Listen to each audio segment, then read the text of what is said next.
If you're thinking about moving to the Charlotte area, you've probably noticed something interesting. The city is right on the border of North Carolina and South Carolina. But here's something that surprises a lot of people. If you pick the wrong side of the state line, it could end up costing you thousands of dollars every year.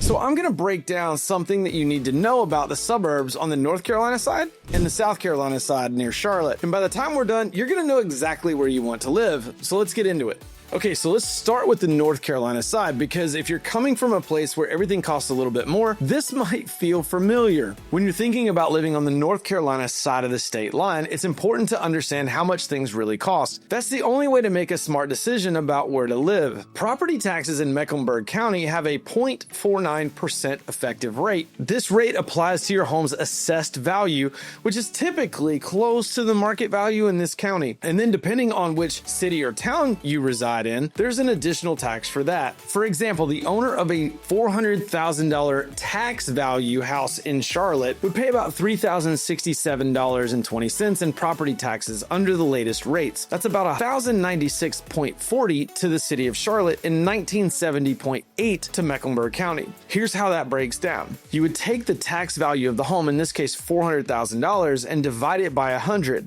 That gives you $4,000, and then you would multiply that by the county's tax rate of 0.4927, and then again by the city's tax rate of 0.2741, which gives you that total amount of $3,067.20. North Carolina has state income tax, which is an additional burden. Unlike some neighboring states, this adds another layer to overall tax obligation that affects your take-home pay. And then there's the ever-popular I-77 express lanes, which range from about 50 cents to about $15 per trip during peak hours.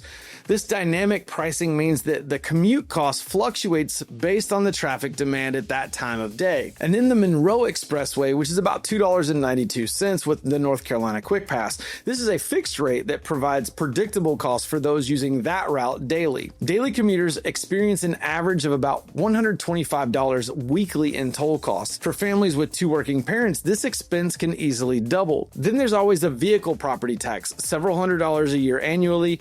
North Carolina treats vehicles as taxable property, unlike other states that only charge registration fees. And later I'll show you exactly how South Carolina handles its property tax so that we can compare both. North Carolina focuses on making sure schools in the suburbs are top rated across the board. This goal is to keep things consistent and make sure that students get top rated education no matter what suburb they're in. The North Carolina education system ranks higher overall than South Carolina. This statewide advantage translates into better school funding formulas and more consistent educational outcomes. Union County Public Schools feature an A rating, which offers strong academics and college prep. This district consistently sends graduates to top-tier universities and maintains excellent teacher retention rates. Charlotte Mecklenburg Schools is the largest district, and a lot of times you'll hear it referred to as CMS. It has excellent magnet programs which vary by school, and the magnet system allows students to access specialized programs regardless of their home address within the district. And the Cabarrus County Schools maintain an A rating as well. This district maintains stable leadership and community support and has for decades. Some of the top-rated schools that we hear about or asked about often are Ardrey Kell High School, which ranks 110 in North Carolina, Marvin Ridge, which ranks 8, and Weddington High School, which ranks 14th in the state. These schools regularly appear on national rankings and maintain impressive college acceptance rates. Knowing how you'll get around each day in a North Carolina suburb helps you figure out how much time and money you'll spend. It's a big part of planning your daily routine. So from Matthews to Uptown, it's about 18 minutes by car, and this route primarily uses I-485 and I-277, avoiding most of the toll roads during normal traffic conditions. If you're traveling from Cornelius or Davidson, expect 25 to 30 minutes. Lake Norman area commuters benefit from multiple route options, though I-77 express lanes can reduce those times significantly. And from Huntersville, you'll experience about 16 minutes to Uptown. The proximity to I-77 and I-485 makes this one of the most convenient suburban commutes to downtown. And Ballantyne is about 21 minutes. South Charlotte's planned urban development includes infrastructure designed to facilitate efficient commuting patterns. The rush hour on I-77 north extensively without existing toll lanes, commutes can double during traffic periods. This creates two thought processes. Either I pay for time savings or there are longer free routes. This creates daily decision points between time and money for every commute. Some of these are more established neighborhoods with diverse architectural styles, and these communities developed organically over decades, creating a really unique character that can't be replicated in newer developments. Some of these historic areas are Myers Park and Dilworth with tree-lined streets and craftsman bungalows, and these neighborhoods maintain strict architectural guidelines that preserve their distinctive character. Dilworth has a 78 walkable score, which reflects on genuine walkability where daily errands can be accomplished on foot by a lot of people. And South End is really popular because it has excellent walkability and an additional light rail access to uptown. The combination of transit connectivity and pedestrian infrastructure makes car-free living very possible. The housing stock around there is 1920s bungalows to modern new construction, all in the same neighborhoods. This diversity allows families to find their preferred style while staying in more desirable school districts. Now, some of these older homes have more maintenance to consider. Historic charm comes with the reality of older systems, original hardwood floors, and period-appropriate upkeep requirements. Living in North Carolina suburb can give you a mix of big city style and fun outdoor activities that are great for families. You also get a strong sense of community where people like to get connected and involved. Lake Norman offers hundreds of miles of shoreline, numerous waterfront communities, and this massive lake system provides year-round recreation from sailing and fishing to boating and dining. It blends urban sophistication with outdoor recreation. Families can enjoy great museums and dining in Charlotte while maintaining boat slips and lake houses. Some of the newer developments have a stronger HOA regulations. For instance, maybe you can't run a business out of your home. These guidelines maintain property values and community character, but may limit some personal choices. But that's nothing compared to what South Carolina has to offer. I'm going to dig into that in just a minute, so stay tuned. All right, so now that we've got a solid overview of North Carolina suburbs, let's take a look at what I think are the top 5. Coming in at number 1, if you're looking for that perfect mix of quiet country living and easy suburban convenience, Weddington is one of the best spots in all of North Carolina. It really gives you the best of both worlds, this rural charm and modern convenience. The community has successfully managed growth while preserving its equestrian heritage and country atmosphere. With a population of about 14,629, Weddington also has one of the top school districts. Weddington High School is a top performer in the state, and the district's small size allows for personalized attention and strong community involvement in education. Weddington offers newer construction on larger lots and includes horse properties. Many homes sit on 1 to 3 acres with space for horses, gardens, and outdoor recreation. It feels like small town character with countryside atmosphere. Despite its proximity to Charlotte, Weddington maintains a rural identity with family farms and open spaces. It offers a median price of about $1,068,000, and this price point reflects on the premium for larger lots and rural character within commuting distance of Charlotte. Cornelius comes in at number 2. It's Lake Norman's shining star for families as waterfront lifestyle along with easy access for jobs and great amenities. Cornelius has a population of 34,220, and Lake Norman living without sacrificing any conveniences. Residents enjoy waterfront recreation, easy access to shopping, dining, and entertainment, top-rated schools, recreational activities, and growing corporate presence. Cornelius is about 20 minutes north of Charlotte, but sits right along I-77 and I-485, and this distance offers a true escape from the urban density while maintaining reasonable access to the city. Cornelius's median home price comes in at $500,000. Again, lake access, top-rated schools justify this premium over more inland suburban options. If you're looking for the perfect example of a small historic town that's grown into a modern suburb without losing its charm, it's number 3, Matthews. It blends the old and new in a really natural way. Matthews has a population of 31,876. And again, it really exposes that small town charm with modern amenities. Its downtown area maintains its original character while adding contemporary restaurants and shops. Matthews also has very highly rated schools with a good mix of housing prices and price points. From historic cottages to new construction, Matthews accommodates various family preferences and budgets. One of the coolest things about Matthews is its commute times. Multiple routes to Charlotte Uptown provides flexibility during traffic disruptions and construction projects. Matthews has a median home price of $545,000, and this represents excellent value for families seeking character and convenience without the premium lakefront costs. Next up on our list is Huntersville. Huntersville shows how a suburb can grow fast while still keeping its small town feel. It offers top-notch amenities, which makes living there great. And Huntersville has a population of 66,742. Again, Huntersville provides Lake Norman access, Burtdale Village, which has upscale dining and shopping options. Residents enjoy waterfront recreation and high-end retail and restaurants within their community. Huntersville has an economic diversity that provides local employment while supporting excellent municipal services. And with a median home price of $555,000, this reflects a combination of lakeside access, top-rated schools, and comprehensive community amenities. Rounding out our top 5 is one of the ones that makes the example of how a planned community should be developed. Ballantine combines luxury living with easy access, all in one of South Charlotte's most sought-after neighborhoods. Every aspect of this development was designed to create an integrated live-work-play environment. With a population of 72,375, Ballantine also has major corporate headquarters and top-rated schools. Ballantine also has the presence of Fortune 500 companies, which provide high-paying local employment opportunities, high-end amenities, and championship private golf courses and private clubs. Residents here enjoy resort-quality facilities without even leaving their neighborhood. Strong property values and convenience to both the airport and uptown are hallmarks of the Ballantine area.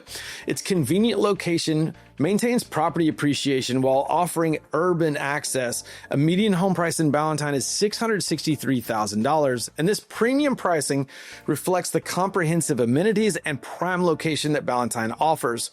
Okay, so now let's check out how these South Carolina suburbs are shaking up with their brand new homes, lower taxes, and some of the best rated schools in the entire region. But now, if you're finding this deep dive into Charlotte suburbs helpful, go ahead and hit that subscribe button. We're always breaking down market trends, new neighborhood developments, and smart investment tips that could shape your next move. Whether you're buying for the first time, thinking about relocating, or investing in real estate, this channel covers everything from mortgage tips to school district rankings. So let's go ahead and head across the state line to see what South Carolina brings to the table. South Carolina's tax setup can help families save money right away. And these savings add up over the years, and there's a big reason why a lot of people are finding it a smart financial move. First, South Carolina offers what's called the homestead exemption. The first $50,000 in home value is exempt from property tax. This exemption applies automatically to your primary residence for homeowners 65 and older, providing immediate annual savings. For example, if you have a $50,000 home, and remember, this is tax value, you only pay taxes on the $450,000 assessed value. This reduction in taxable value can save you thousands of dollars compared to similar homes in North Carolina. Now, York County, South Carolina's property tax rate is 0.52%. Now, it's lower than most North Carolina counties. Even before the homestead exemption, South Carolina's base rates start lower than North Carolina equivalents. And there's no state income tax on military retirement. This benefit saves military families thousands annually, making South Carolina particularly attractive for this demographic. General overall tax burdens versus North Carolina. The combination of lower property taxes, favorable vehicle taxes, and selective income tax exemptions creates cumulative savings. South Carolina's vehicle taxes are taxed at a lower rate and use different calculation methods, typically resulting in lower annual vehicle costs than North Carolina residents. And if you think these tax savings are impressive, just wait until you see how they affect your monthly budget when I walk you through those decision-making framework at the end. While North Carolina schools typically rank ahead of South Carolina, the Fort Mill School District is number 1 in the state and number 1 in the entire Charlotte area. This district has achieved national recognition for academic excellence and innovative programs. And Fort Mill's test scores exceed most affluent suburb districts across the country, not just regional competitors. Fort Mill High School, Catawba Ridge High School, and Nation Ford High School are all top regional performers. All three schools place graduates in top-tier universities with substantial scholarship awards. The Clover School District is number 3 in Charlotte, and this small district punches way above its weight in terms of personalized attention and strong community support. And speaking of top-rated schools, just wait until you see how these school districts affect the housing markets that we're about to go over. South Carolina's suburban commutes are just about as convenient as the one in North Carolina, but without the surprise toll cost that can mess with your monthly budget. From Fort Mill to Uptown is about 25 minutes, and this route typically uses South Carolina Highway 160 and I-77, providing reliable time without toll considerations. And from Rock Hill, it's about 31 minutes. While slightly longer, this commute remains reasonable and offers the most diverse housing options in South Carolina. And Indian is about 45 minutes to Uptown Charlotte. There's new infrastructure here, and this rapidly growing area was designed with commuter efficiency in mind, although we're seeing a lot of traffic delays for construction. And Lake Wiley's about 23 minutes. This peninsula location provides a unique commute across the lake with scenic views year-round. No toll roads equal a predictable monthly commuting cost. Families can budget precisely for transportation without worrying about dynamic pricing or traffic-based charges. This predictability helps families plan budget and allocate money towards other priorities like saving or family activities. So here's the thing, South Carolina suburbs focus on modern home design, bigger lots, and up-to-date features that are perfect for families who want a home that's ready to move into right away. These are predominantly newer homes. This construction timeline means modern electrical, plumbing, and HVAC systems with remaining warranty coverages in a lot of cases. Significantly larger lots than comparable North Carolina money. Families get more outdoor space, privacy, and potential for future additions or recreational amenities. Many new neighborhoods offer resort-style amenities, pools, golf courses, walking trails, and these features are integrated into community design rather than added as afterthoughts. Many of these neighborhoods boast modern floor plans for contemporary family living. Open concepts, large kitchens, and flexible spaces accommodate how families actually live today. You typically get more house for the money in South Carolina, and this combination of newer construction and larger lots at competitive prices provide exceptional value. Now, the South Carolina suburbs can make every day feel more like a vacation. With plenty of fun things to do and relaxing spaces all around, these communities turn daily routine into something way more enjoyable. Lake Wiley has 325 miles of shoreline. Waterfront communities. This lake system provides intimate water access with less crowding than the massive Lake Norman system on the North Carolina side. There's more of a suburban living emphasis in South Carolina. Communities prioritize recreation, social events, and amenities that enhance daily life beyond basic housing needs. All of this planned programming creates natural opportunities for neighbors to connect and children to develop friendships. There's holiday celebrations, summer concerts, and family-friendly activities. These events build community identity and provide entertainment without traveling to urban centers. Now that we've taken a good look at what South Carolina suburbs have to give you, let's dive into the top 5 it should definitely have on your radar. South Carolina's premier Charlotte suburb is Fort Mill, and that's why it's ranked number 1. It mixes top-rated schools with a bit of historic charm and a growing business scene. It has a population of 39,251. It's the number 1 school district in the state. It has a vibrant downtown and a strong corporate presence. This combination creates the complete live, work, and play environment within the community itself. Historic Fort Mill offers local shops and restaurants, and the preserved downtown area provides authentic character that newer developments really struggle to create. Fort Mill also has new developments with modern family amenities, subdivisions that feature contemporary design with resort-style pools, fitness centers, and recreation programs. Fort Mill's median price is $620,000, and this pricing provides access to the region's top schools and amenities while maintaining competitive with its North Carolina alternatives. Newer construction on larger lots versus similarly priced North Carolina options, families get more space and modern systems for comparable investment levels. TGK is the ultimate spot for lakefront luxury.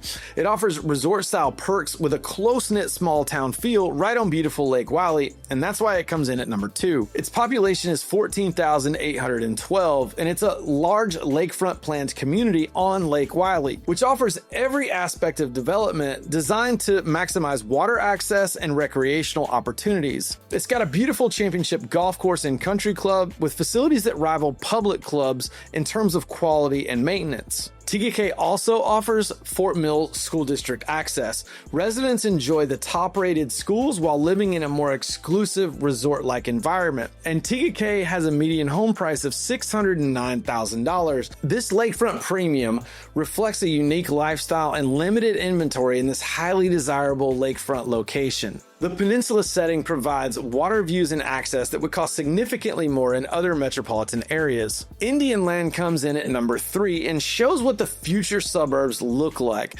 Fast growth combined with smart planning has created this family-friendly neighborhoods with the latest amenities. Some key features about Indian Land is that it's had rapid growth in the last decade while maintaining a family-friendly focus. This community represents the newest wave of suburban development with lessons learned from earlier planning mistakes. And with a population of 28,866, it also offers predominantly new construction neighborhoods. Homes that feature the latest in energy efficiency standards, smart home technology, and contemporary design trends. Indian Land is offering new schools which are continuing to pop up all over the place, and parks that were built to serve growing populations with modern education and recreational standards. The median home price in Indian Land is $544,000, and this pricing provides access to brand new homes and amenities at prices competitive with North Carolina alternatives. Newer construction and larger lots versus similar North Carolina investments. Coming in at number 4 is Rock Hill. Rock Hill is one of South Carolina's most diverse suburbs. It has everything from affordable starter homes to luxury neighborhoods, plus a lively university vibe and plenty of scenic conveniences. With a population of 76,289 and historic home prices around $300 and luxury developments over $400, Rock Hill accommodates various budgets and preferences. Winthrop University offers cultural amenities and educational opportunities. The university brings in concerts, lectures, sporting events, and continued education programs to the community. Rock Hill combines this historic downtown, but offers modern suburban developments as well. Families can choose between restored historic properties or contemporary subdivisions based on their preferences. Rock Hill also offers more dining, shopping, and entertainment within the community than a lot of the other communities we're talking about. The larger size supports local businesses that provide services without requiring trips to Charlotte. Coming in at number 5 is Lake Wylie. Lake Wylie gives you a special peninsula lifestyle. It combines living right on the water with close community feel in one of the area's most unique spots. The population of Lake Wylie is 15,767, and it's resort-style living right on the water. Many homes offer private docks and community amenities focused on water recreation and lakefront lifestyle. Lake Wylie's median home price is $455,000, which gives you access to the Clover School District. Again, one of the top-rated educational opportunities in the state. The draw in Lake Wylie is this vacation home feel with a reasonable Charlotte access in a setting that provides a retreat-type atmosphere while maintaining practical access to employment and urban opportunities. So now that you know what each state is offering, let's break down how to pick between these two very different lifestyles of suburban living. After looking at both sides, choosing between North Carolina and South Carolina suburbs near Charlotte really depends on what matters most to you and your lifestyle. Knowing how well North Carolina benefits match your lifestyle will help you decide if the higher costs are worth it to you. Those that choose North Carolina usually prioritize walkable, historical neighborhoods with well-established character, communities offering authentic neighborhood feel where children can walk from friends' houses and families can stroll to local businesses, direct access to Charlotte urban amenities. Living in North Carolina suburbs usually means shorter distances to museums, professional sports, fine dining, and cultural events. They don't mind paying higher taxes for premium locations, and the willingness to invest in established communities with proven track records and stable property values. Many prefer Lake Norman's extensive recreational opportunities, and the massive lake system provides year-round recreation from sailing and fishing to lakefront dining and entertainment. North Carolina residents value top-rated schools across different school districts where family can choose neighborhoods based on character and amenities while maintaining confidence in educational quality. They also value urban connectivity and easy access to public transportation, urban employment centers, and metropolitan amenities without sacrificing suburban family life. Figuring out how South Carolina perks fit with your family's money and lifestyle goals will help you see if it's the right choice for you. Those that choose South Carolina typically prioritize lower taxes and cost of living, especially if you're 65 and older and eligible for the homestead exemption, immediate annual savings that compound over years of home ownership, freeing up money for other family priorities. Newer homes with more modern amenities, move-in ready properties with warranties, contemporary design, and modern systems that reduce maintenance concerns and expenses. Top-rated schools like Fort Mill District, access to nationally recognized educational excellence. Residents here also value resort-style community living. Daily life is enhanced by recreational activities, social programming, and community events that create vacation-like experiences. You're typically going to get a larger lot and more space for your money. Privacy, outdoor recreational activities, and room for gardens, play areas, and future home additions. The South Carolina suburbs that we've covered offer a relaxed suburban lifestyle with growing amenities, communities that are designed for family recreation and neighbor interaction rather than urban connectivity and commuter efficiency. Both states have great suburban living near Charlotte, but they do vary in different ways. North Carolina is predominantly known for established neighborhoods and easier city access. South Carolina, on the other hand, focuses on value, newer homes, and family-friendly communities. The bottom line is that your choice between North Carolina and South Carolina suburbs comes down to your values, money priorities, and lifestyle. Neither is better or worse, but one will fit how you want to live and where you want to put your resources for years to come. So if you're serious about moving to the Charlotte area and want help tailored to your situation, email us at info@jwhitegroup.com to get started today. We'll guide you through neighborhoods, schools, and communities that fit your needs and budget. And if you found this comparison helpful, stick around for my next video where we're ranking every Charlotte suburb. If you're buying a home in 2025, you have to watch this video to make sure that you're making a smart choice, knowing exactly what you're getting into. Thanks for watching, and we'll see you in the next video.